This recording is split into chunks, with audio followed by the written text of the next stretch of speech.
Next fourth question क्या है, find the 10th and nth term of the list of numbers this. ये GP हमारे पास given है 5, 25, 125 and we have to calculate A 10th term.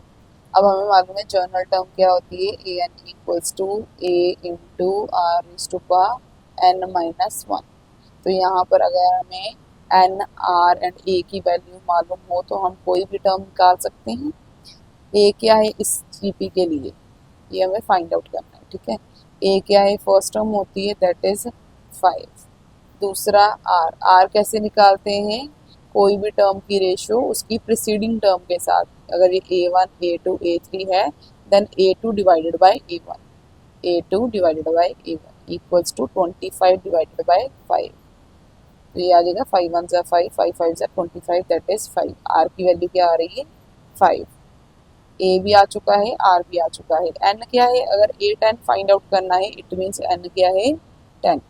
तो यहाँ से हम A10 निकालेंगे, A10 इक्वल्स टू ए कितना है 5 मल्टीप्लाई बाय आर, आर कितना है also 5 raise to power n minus one that is 10 minus 1। अब यहाँ पर ये 5 into 5 raise to power 10 minus 1 9। ये पावर कितनी है, इसकी एक्सपोनेंट कितनी है 1, ठीक है, हर किसी की एक्सपोनेंट 1 होती है। 5 raise to power 9 equals to, अब हमारे पास एक एक्सपोनेंट की आइडेंटिटी होती है कि अगर बेसिस सेम है दैट इज अगर x की पावर m इंटू एक्स की पावर n है इंटू यहाँ पर डॉट मल्टीप्लाई को डॉट लिखा है, ठीक है। एक्सपोनेंट में ऐसा लिखते हैं, आपने किया होगा प्रीवियस क्लासेस में भी चैप्टर।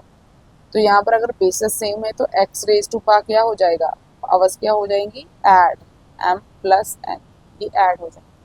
तो सेम यहाँ पर यही करेंगे, बेसिस सेम है that is 5 exponent 1 plus 9 that is 10। तो 5 रेज टू पावर 10 आंसर आ रहा है हमारा A10 के लिए।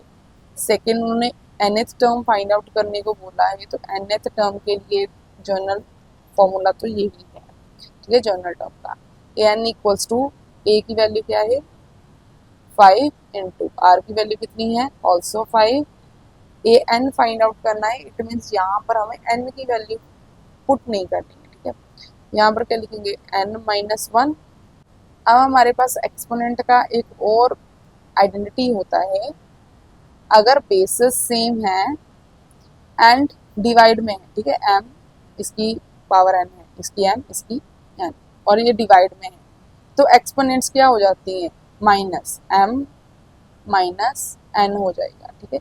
इसको अगर हम यहाँ पर यूज करें क्योंकि यहाँ पर बीच में नेगेटिव है, तो इसे कैसे लिख सकते हैं, इसका अगर रिवर्स करें तो ये 5 एज इट इज इनटू इसको लिखेंगे 5 रेज टू पावर n, ये माइनस 1 है तो 5 रेज टू पावर 1 नीचे, इसका रेसिप्रोकल किया, ठीक है। अगर x raise to power m upon x raise to power n है तो इसको हम लिख सकते हैं x raise to power n m minus n। तो अगर already x raise to power m minus n है तो इसको लिखेंगे x raise to power m divided by x raise to power n। तो वही मैंने यहाँ पर किया, 5 raise to power n divided by 5 raise to power 1। अब हर किसी की एक्सपोनेंट 1 तो होती है, जो नंबर एग्जिस्ट कर रहा है उसकी एक्सपोनेंट 1 होती है, बस हम लिखते नहीं। तो अब ये आपस में कट जाएगा, तो आंसर क्या आ जाएगा 5 रेज टू पावर n।